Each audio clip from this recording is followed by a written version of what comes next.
श्रीमद्भागवत महापुराण अष्टम स्कंध अध्याय 13 आगामी 7 मनवंतरों का वर्णन। श्री सुखदेव जी कहते हैं, परीक्षित, विवस्वान के पुत्र यशस्वी श्राद्धदेव ही 7वें वैवस्वत मनु हैं। यह वर्तमान मनवंतर ही उनका कार्यकाल है। उनकी संतान का वर्णन मैं करता हूँ। वैवस्वत मनु के 10 पुत्र हैं, इक्ष्वाकु, नभग, धृष्ट, शर्याति, नरिष्यंत, नाभाग, दिष्ट, करुष, पृषद्र और वसुमान। परीक्षित, इस मनवंतर में आदित्य, वसु, रुद्र, विश्वेदेव, मरुदगण, अश्विनी कुमार और ऋभु ये देवताओं के प्रधान गण हैं और पुरंदर उनका इंद्र है। कश्यप, अत्रि, वशिष्ठ, विश्वामित्र, गौतम, जमदग्नि और भरद्वाज ये सप्तर्षि हैं।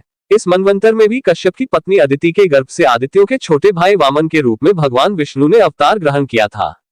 परीक्षित, इस प्रकार मैंने संक्षेप से तुम्हें 7 मनवंतरों का वर्णन सुनाया। अब भगवान की शक्ति से युक्त अगले आने वाले 7 मनवंतरों का वर्णन करता हूँ। परीक्षित, यह तो मैं तुम्हें पहले 6ठे स्कंध में बता चुका हूँ कि विवस्वान भगवान सूर्य की 2 पत्नियां थी, संज्ञा और छाया। ये दोनों ही विश्वकर्मा की पुत्री थी। कुछ लोग ऐसा कहते हैं कि उनकी एक तीसरी पत्नी वडवा भी थी। मेरे विचार से तो संज्ञा का ही नाम वडवा हो गया था। उन सूर्य पत्नियों में संज्ञा से 3 संतानें हुई, यमी और श्राद्धदेव। छाया के भी 3 संतानें हुई, सावर्णी, शनश्च और तप्ती नाम की कन्या जो संवरण की पत्नी हुई। जब संज्ञा ने वडवा का रूप धारण कर लिया तब उससे दोनों अश्विनी कुमार हुए। 8वें मनवंतर में सावर्णी मनु होंगे, उनके पुत्र होंगे निर्मोक, विरजस आदि। परीक्षित, उस समय सुतपा, विरजा और अमृतप्रभ नामक देवगण होंगे। उन देवताओं के इंद्र होंगे विरोचन के पुत्र बलि। विष्णु भगवान ने वामन अवतार ग्रहण करके इन्हीं से 3 पग पृथ्वी मांगी थी, परंतु इन्होंने उनको सारी त्रिलोकी दे दी। राजा बलि को एक बार तो भगवान ने बांध दिया था, परंतु फिर प्रसन्न होकर उन्होंने इनको स्वर्ग से भी श्रेष्ठ सुतल लोक का राज्य दे दिया।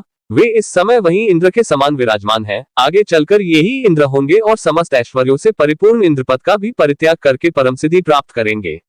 गालव, दीप्तिमान, परशुराम, अश्वत्थामा, कृपाचार्य, ऋष्यशृंग और हमारे पिता भगवान व्यास ये 8वें मनवंतर में सप्तर्षि होंगे।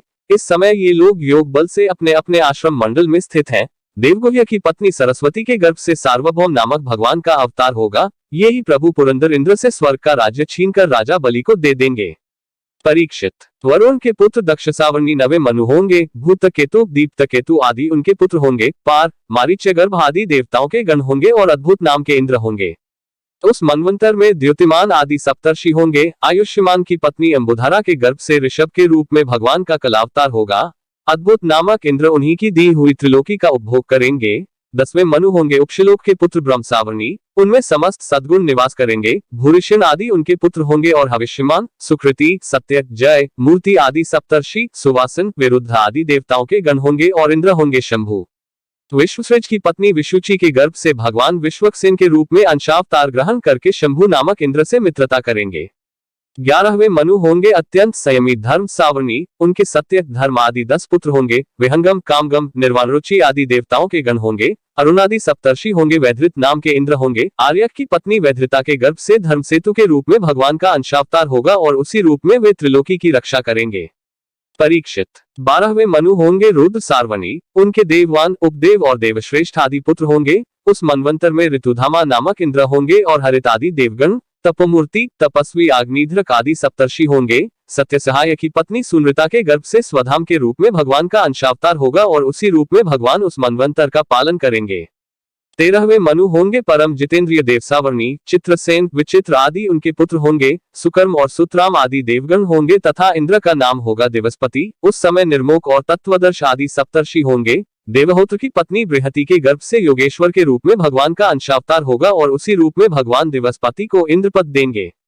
महाराज, 14वें मनु होंगे इंद्र सावर्णी। उरूप, गंभीर, बुद्धि आदि उनके पुत्र होंगे। उस समय पवित्र, चाक्षुष आदि देवगण होंगे और इंद्र का नाम होगा शुचि। अग्नि, बाहु, शुचि, शुद्ध और मागध आदि सप्तर्षि होंगे। उस समय सतरायन की पत्नी विताना के गर्भ से बृहद्भानु के रूप में भगवान अवतार ग्रहण करेंगे तथा कर्मकांड का विस्तार करेंगे।